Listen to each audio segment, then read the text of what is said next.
Hello, you're listening to Ready, Set, Go Real Estate Investing Podcast, presented by Brandon Elliott. This show will be going over all aspects of real estate investing and is intended to educate, motivate, and prepare you to take action on your first or next real estate investment. For more information, please visit BrandonElliottInvestments.com. Thank you for listening and enjoy. Welcome back, everyone, to Ready, Set, Go Real Estate Investing Podcast. I'm your host, Mr. Brandon Elliott. And today, we are talking about the recession is on the way. All right, the recession's on the way. So what do we do? What do we do in the crazy times that are ahead of us, right? At the end of the day, the inflation is out the roof and labor is hard to find. Good workers is really hard to find. The highest interest rate spike in over 28 years at 0.75% interest. In my personal opinion, I know it sounds like a lot, but we've been blessed for so damn long. Like, it's very important, in my opinion, to not feel that entitlement of having the lowest record interest rates in history for the last 5, 7+ years, right? It's ridiculous how people feel entitled and how they feel like, well, because it's at 5% now, that I'm not going to get any real estate. I'm going to sit on the sidelines, while the shortage is still out there, right? There's still not enough supply. The demand is still huge. However, in the last 30 days, we've seen some shifts, right? We've seen a lot of shaking in the markets and a lot of fear. The fear index is ridiculous right now. And it really comes down to several things. Like I mentioned, the inflation, but also really seeing the last couple of years, we've pumped out so much damn money in the government and given it to all these other countries, as well as everybody getting $6 here and there, or 600, or, to pay us over for that. But somebody needs to pay for that at the end of the day.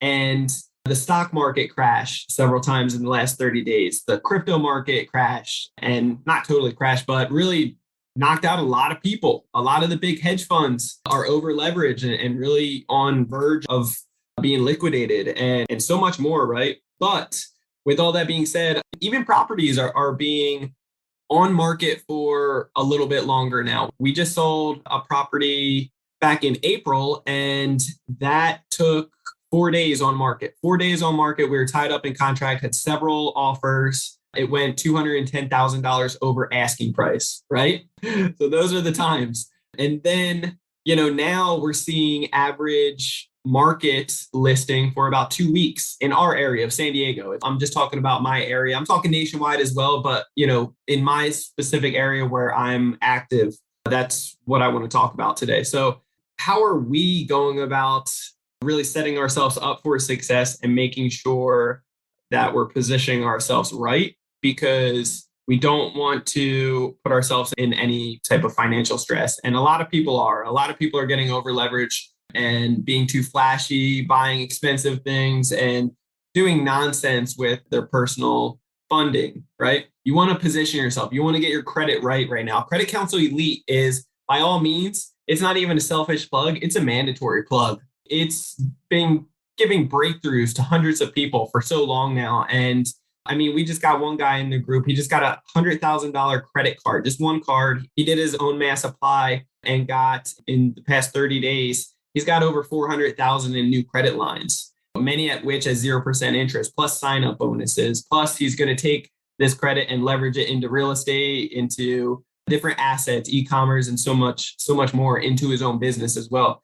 So you really just want to position yourself. You want to be mindful of what's going on around you and make the smart plays. So I do want to talk about that. But before we talk about really what to do in this new coming season that we're all going through, I do want to talk about our current flip.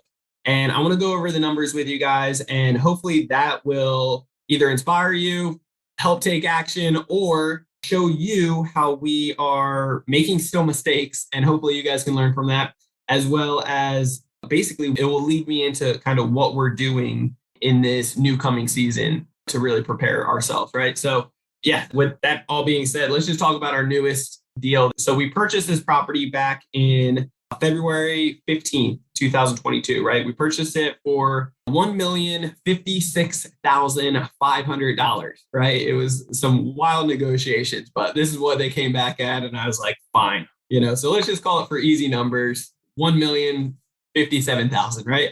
And I think this is a good time to bring this up for all types of things, whatever you're doing financially wise. I always round up on expenses, round down on income. Okay. Gives you a little safe buffer.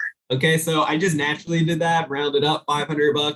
You can even be aggressive and do not aggressive, but you could do it to, 3,500 up and make it, 1,060,000. It would be smart. And with the new season coming in, a lot of people could take that advice. And I'm just saying, I'm just putting it out there, right? Pick it up if you'd like. With that being said, we had anticipated about a 90-day turnaround on this. We just listed it this past Wednesday, so July 6th, 2022. That is damn near a 5-month hold. And not very excited about that, but there's a couple of reasons behind it. And it really comes down to me taking ownership in it. And there were some unexpected things right from the start, as far as plumbing issues that took an extra week and a half, right? But then there was also me postponing certain scopes of work that I knew needed to be addressed one way or the other in the future. And I put it on the back burner, like, I don't know exactly what I want to do with it. Let's keep moving with everything. And as we come about getting closer to that stage, then I'll really start diving into how I want to see this look. But let's open up some walls. Let's, start repositioning this place, and then we'll see where it takes us, right? We'll see what's left in the budget as well. Well, this budget went far over, like way past over. We got up to our total for all types of expenses to get this bad boy renovated has been $196,000, $338.47 so far. Okay. And that's all of it. Like we don't have any other unexpected expenses coming up. Actually, with that being said, I do have a gas bill coming up that I need to take care of. So that'll be a couple $100 as well. But let's just say for easy numbers, we're at $197,000, right? Crazy. I've never spent that much on renovation thus far, especially just a single family flip. This is a 3-bedroom. It was a 2-bath. We added an additional bath. We added a rooftop deck out there. It's huge. It's beautiful as well. We opened up the living room space, the low bearing walls. We opened that up, had to bring in some long, huge, very thick type of support beams for that. And we have a huge open concept in the living room, dining area, and kitchen. It's just huge. It's absolutely huge. It takes up a majority of the building, a little over 1,600 square feet in total. And it has 3 rooms. There's a Jack and Jill bathroom. We added an additional bathroom for household, just regular throughout the house, that we took away from the kitchen because the kitchen was already big enough, especially when we made it all open concept. And we made a gorgeous master bathroom with a stand-up shower as well as a standalone tub. We spent more on the landscaping, but I am so glad and thankful that we did. It came out great. We put a fence on the outside, laid turf, sprinkler systems, garden, wood chips in the back, and pavers, stepping stones basically to the back as well to get to brand new concrete. And we got French doors in there for that open concept, some all new windows. What else? So we put an HVAC in there that they didn't have it. Beautiful fireplace now. Garage door was replaced. We left inside the garage empty. So we just cleaned it out. There's no drywall. So it needs to be finished but we're leaving that up to them. The washer and dryer hookups are outside in the garage. But yeah, overall, it's great.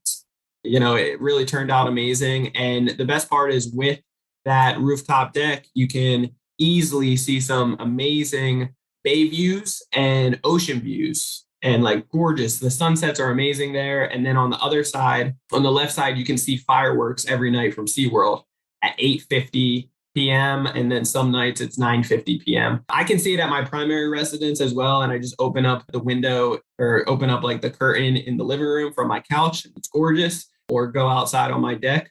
But this is something I'm almost jealous. You could have some amazing romantic dinners outside and be able to see the fireworks and sunset, or just it's so big that you could have a nice gathering and nice friends and family over to see and so forth. Just a beautiful, beautiful home at the end of the day. Very thankful for it. But going back to the numbers, we're anticipating this to stay on market for about 2 weeks because that's what we're seeing with a lot of our other friends. Our holding cost involved, because we got a hard money lender that allowed, I think, 80% or 75%. So I don't recall the down payment fully. I believe it was 200 to 250,000 I put down utilizing credit and cash at the end of the day that we have. The holding costs thus far have been $33,003.43. So not too bad, but it's still more than needed, right? Because it's been 5 months instead of, we anticipated a little over 3. And there could be more holding costs coming up if we don't get this thing sold right away. So with that hard money lender, the points up front were 1.5%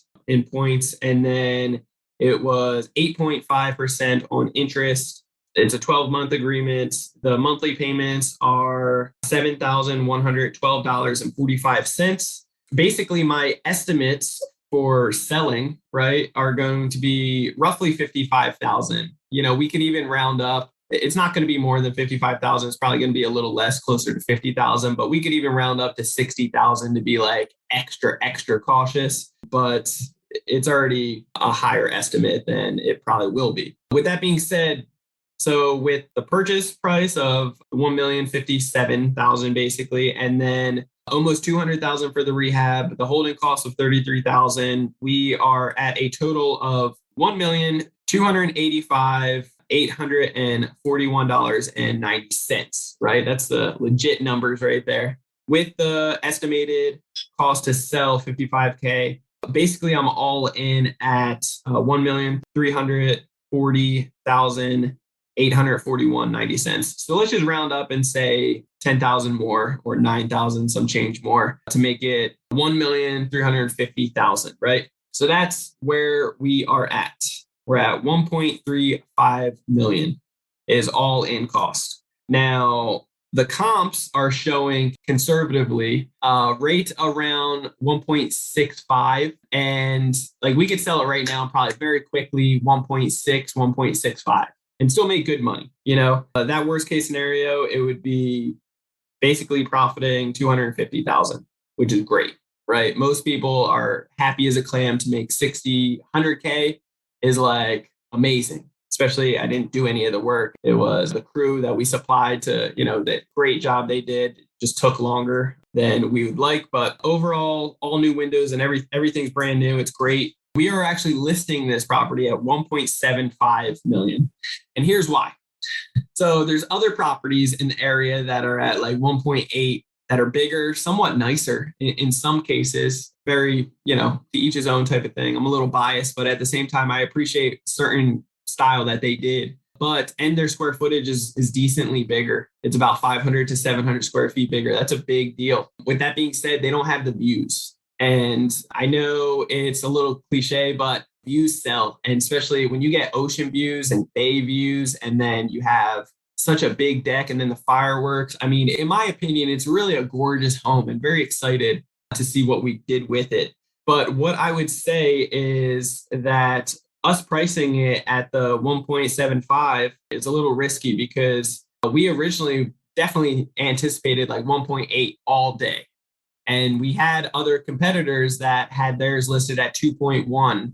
And now they've dropped it down to like 1.8 something because they're just not selling in the last 30 days because of, the interest rates going up. People aren't qualifying for what they could before. A lot of fear going on, all the crashes, crypto stocks. So everybody believes that like we are destined for a crash and that the housing market's going to just plummet right away. And at the end of the day, nobody's got the crystal ball, right? I got to say that up front. So take this for the grain of salt that it is. I definitely believe there's a shift coming. As far as more than 15 to 25% pullback, I think it would be very rare. It'd be very, very rare to see that with what's going on currently. There's still so much money out there. And at the end of the day, there's just not enough supply. So what are you going to do?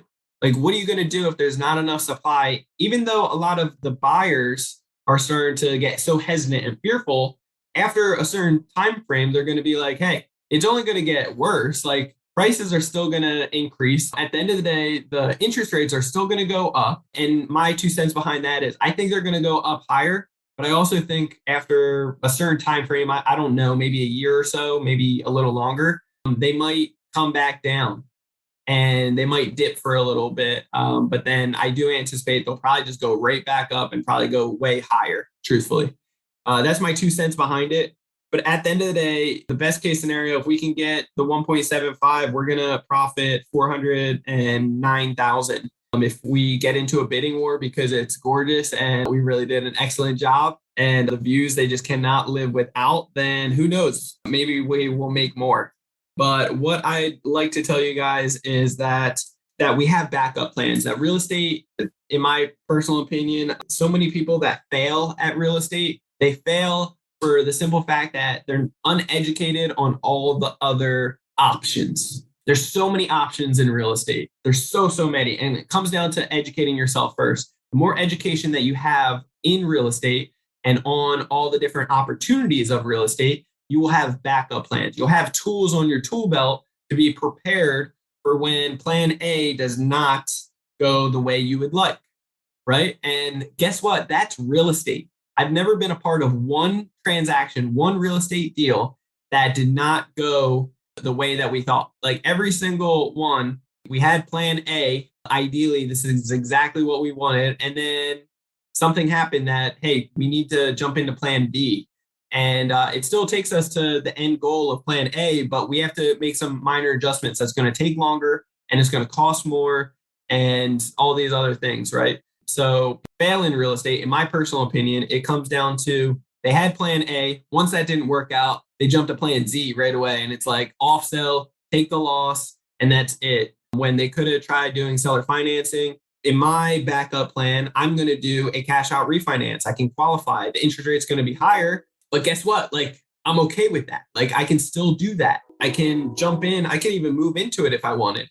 I can do it as a primary residence and try to get the best rates. And it's going to be a little bit more expensive than it was maybe a year or two ago, but we've been spoiled with those rates anyway. And all that's going to mean is that the monthly payment will be a little bit higher.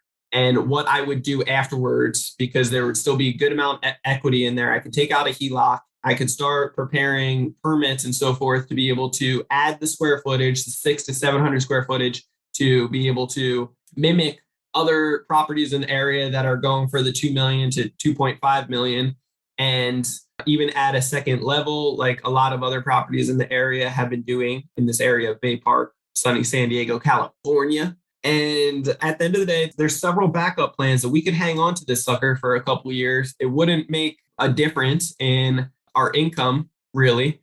We have backup plans for it. We can afford it and we could qualify and we could start making it even better, with extra time that would be given to us. So that's my 2 cents behind it. I think there is plenty of opportunity out there, especially with more fear going on. It just stirs up more opportunity. I mean, there's distressed people, there's baby boomers that are, passing, there's more distressed properties. There's people that are going through issues, financial issues, job loss, death, whatever it may be, divorce, where you can try to make it a win-win and really be able to get in on these deals, these off-market deals, and create something special that's going to be good. What I can tell you is, like, with the recession on its way and even possibly being here, what do we do? Like, what do we do next? Well, this is what I'm doing. I'm focusing on smart buys. We have a lot of deals coming across our desk on a weekly basis. And I'm spending more time focusing on, like, is this going to be a home run? I don't want the 50, 20, $100,000 wins. I want the several $100,000 wins, because that will position me to have backup plans, right? If I need to do a cash out refinance, I have enough equity. If I need to do seller financing, I have enough equity. I have opportunities. I have liquid cash. I have different backup plans to be able to make this work, right? And so you want to go for not just the basic stuff. You want to go for triple home runs, right? You want to go for the big boys, and just make sure that you are buying smart at the end of the day. Really do your due diligence and don't get desperate, okay? but also don't live in fear. There's so much fear in the market right now that it's crippling people, and they are doing crazy things that is really just going to mess up their tomorrow. So you just want to be prepared for that. And at the end of the day, number two is really be conservative. So be conservative on your numbers, be conservative on how much opportunity you're trying to take down at once. Don't go after the 10 plus deals like per month that you might have been going after in the past. When the music turns off, and if it does, and when it does, you want to make sure that you got a seat, right? Like you want to make sure that you're not screwing yourself and putting yourself in a bad position. But what I'd say for number three is still buy assets. Don't be a moron buying the cars unless you're turning those into assets and doing Turo, right? Don't be buying, more watches. And, I'm looking to sell my watches right now, even though the market for watches has gone down as well. But you want to make sure that you're not getting the fancy watches. You're not splurging on huge vacations right now, or things that you might have splurged with in the last couple of years, even during a pandemic. And certain people were struggling, other people were crushing it, right? So during those times, and maybe the last couple of years of feeling so good, you're like, shoot, I got all this liquid cash. I'm doing well. Like I'm just going to, splurge and get these expensive purses or whatever it may be, right? Be smart with your money, your cash flow, right? Speaking of cash flow, really double down right now. You're going to want to double down on whatever income producing activities you have, whatever is paying the bills, whatever is generating the big lump sums of cash. Focus on that. Focus on it hard. Like ideally, you should be having multiple streams of income. If you're just a real estate investor, if you're just flipping real estate, it's going to be like, you want to be conservative. I'm not telling you to triple down on that. I'm telling you to, if you have other streams of income, like we have Credit Counsel Elite, for example, for education, performance, and so forth, and getting people results. With that being said, we're tripling down on that business because it produces income that I can take the income and put safely into assets like real estate. And that's always been the goal. And that should be your goal as well. Whatever is paying the bills, whatever is really coming in lump sums, really focus on putting that to work in real estate. You do not necessarily want to be cash heavy right now. I know other people are going to say opposite, but with the inflation rate, and you want to be somewhat liquid or somewhat available for more opportunities that pop up, but also really just identify that, hey, I need to put this money to work somewhere. If I have $1 million or even just a couple $100,000 in the bank, it will drive me crazy, like absolutely crazy, because I know that I'm losing money. I know that if I had $1 million in there, it's really down to, 700,000 pretty quick, or 800,000. So you want to be just mindful of that and put it to work in some form or fashion so that you're something that's going to produce income. I'm not a big gold person. I'm not a big silver person. And other people are, and other people are crushing it. So that's just my 2 cents, by all means. Like I'm not the guru at anything. All I'm saying is this is just my 2 cents. Take it or leave it, and would love your feedback as well. I think it's very important to diversify and have a little bit of everything in all different areas because you never know. But what I'd say is I heard Warren Buffett talk about this in the past that, if you have all the gold in the world, it's this big, shiny, gold, door. It's huge, whatever. It's a big, huge ball of it. At the end of the day, you can show friends and family and people, you can show it off like, hey, look at my shiny gold. And it's only going to be worth what it is as it physically sits there and stands. And, it will increase over time, supply and demand, whatever it may be, whatever the market dictates, it will increase potentially. But what I'd say is the gold isn't going to produce you monthly income like real estate. It's not going to give you tax write-offs like real estate. It's not going to, increase necessarily over time drastically like real estate has. So I'm sure it will increase in value, but I like physical assets that pay monthly and give me tax benefits as well that could potentially increase over time in appreciation. So, and also things that I can leverage on it. I can take debt against it to be able to leverage and get more. With gold, I'm sure there's ways that you can put it up as collateral, but you're probably losing out on that opportunity. So you just want to be mindful. And that's my 2 cents behind gold or silver. Okay. I personally really love real estate. It's changed my life forever. And It's about to change my family's life forever because we're closing this Monday on a property in New Jersey for my family. So well under market and something we're going to do basic rehab to, do a cash out refinance, even at the higher interest rates, right? And I'm going to be okay with it. It's going to be great. Still plenty of equity in it and so forth. And if not, guess what the backup plan is? I can sell it. I can sell it and make a ton of money, or I can do seller financing. I can do so many different things. I'd rather park cash into it now and then borrow debt against it later, being free and clear and so forth. So there's so many ways. You don't want to be cash heavy in the bank though. Speaking of all of this, cash heavy, doubling down on your business, taking the cash flow, really get your credit right. Like Credit Counsel Elite, we teach people how to fix credit faster than anyone in the industry, really be able to build the relationships quick as hell with these banks and get as much funding from these banks as possible. We just got one guy, he did it himself. Like I'm not taking credit by any means, but it's exactly the step-by-step education that we give him and supply each and every member of Credit Counsel Elite. He was able to get $400,000. And guess what, guys? It's only been a couple weeks. Like he can keep going. He can keep getting more credit, by the way. Okay. There's sign-up bonuses with that. I don't know how much he's getting in sign-up bonuses. He just got one credit card with $100,000 on it limit. There's so much. I can't deny it. That's just like one. That's just one example. Okay. So if you guys need help with your credit, that's not even a selfish plug. That's a moral plug for you guys. Like really get your credit right. Focus on that stuff. Get as much money from the banks. If your credit is great, awesome. Let's get as much funding. Do you have $1 million plus in funding from the banks? If not, it's time to start focusing on that because let's not be cash heavy. Get all of your cash and put it into assets right away. Something that's going to produce as fast as you can. And then you have the backup plan as credit.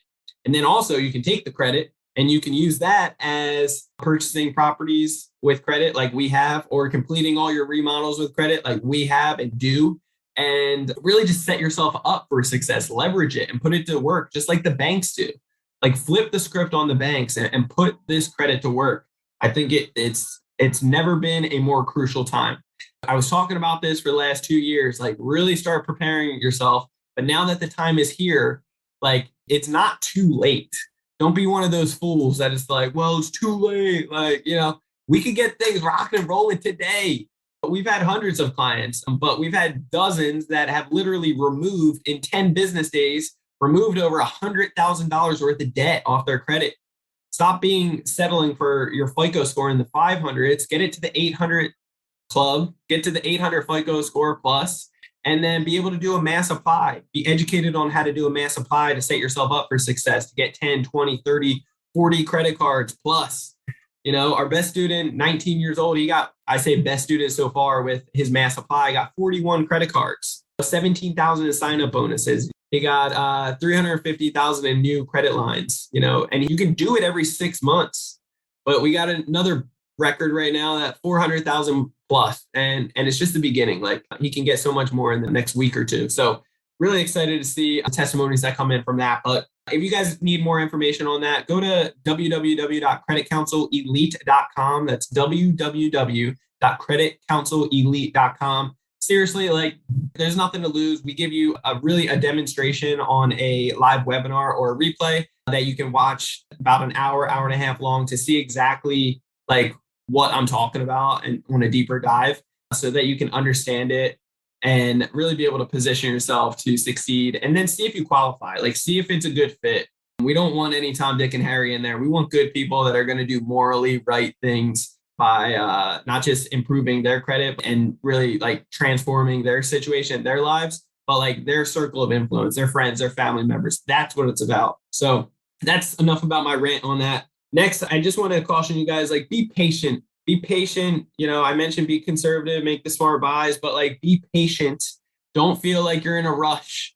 Okay. I know the last year or so, there's been plenty of people that have mentioned to me oh, there's not enough deals, or it's getting more difficult out there. Things are going so quick, over asking price. I get it. But with the last 30 days, with recession on its way or being here in general, be patient. Be patient and make the smart buys. And just do your due diligence. Supply is still very low and demand is still high, but the demand is almost shifting. Like people are so fearful right now, and it drives me crazy, just too analytical and fearful that they are holding back. And I've always been the type of person that like almost do what the opposite of what the crowd is doing, but do it with like caution, like do it with caution. I'm not telling you go deep in right now. I'm telling you just be caution and have backup plans and just position yourself for success. Because right now, it is one of those things that we don't know what the next year is going to be. We don't know how long this recession could last or how deep it's going to be, how bad it's going to be, right? I was graduating high school in 2008 and I was in a poor area. Like my family didn't have any money. So, I didn't even feel the recession. I had no idea. I was young, dumb, and just full of it, and I had no idea. But what I can tell you is that the wealthy people or middle class, I should say, they potentially did feel it, and many of which did. So you want to make sure that like this time around, it's different. It's not adjustable rates like it was before and all crazy. But if you can take out some lines of credit, make sure it's fixed, right? Make sure that you're secured, your position, your credit's good. You have liquid cash, put it to work, get it into like real estate, real assets, physical assets that can pay you monthly, that can give you tax write-offs. And double down on what is producing income today so that you can, feed the beast of real estate and watch it take care of you in the long run. So that is my 2 cents for today, guys. I love you guys all so much. I really do hope that this hits home with somebody. If you are fearful right now because of the market, because of what you're seeing on the news and all the crazy nonsense out there, take a deep breath. Don't live in fear. Just be smart, like be intelligent with your investing. If you have any questions, reach out to me. Feel free to DM me on Instagram. It's Brandon Elliott Investments. Otherwise, Facebook.com/Brandon Elliott Investor. If you need any credit repair done for you services, you can check out creditrepairmobile.com. Otherwise, go to creditcounselelite.com. And I would love to help you guys out with all your credit needs. See, real estate's changed my life. Okay. But without credit, just honest to God, I probably would have quit because I was failing hardcore and I didn't know how to get in. And I used credit to be able to catalyst it, to be able to fund it, really. I had no idea I could borrow money from other people. I had no idea that I could do all these different things. So without credit, I wouldn't have done it. And then credit just took me down a snowball journey that has changed my life as well forever. And I'm so blessed and thankful for it. And it's been able to help us change hundreds of people's lives as well, which I am more blessed for, and just the gratitude is overwhelming, and I couldn't be more happy and thankful. It's very rewarding, very fulfilling. But what I'd say is just make sure that hopefully something hit home today, right? Like hopefully something hit home. And if you found value in this, make sure that you hit that subscribe button to Ready, Set, Go Real Estate Investing Podcast, and do me that solid by leaving a 5-star review. I greatly appreciate it. You guys are the best and first class. I love you guys all so much. Till next time, guys. I will see you on the very next episode next week. God bless. This has been another episode of Ready, Set, Go Real Estate Investing Podcast, brought to you by Brandon Elliott. For more information, please visit BrandonElliottInvestments.com. Also, please don't forget to like, share, and leave a comment below. Thanks again for joining. Until next time, God bless.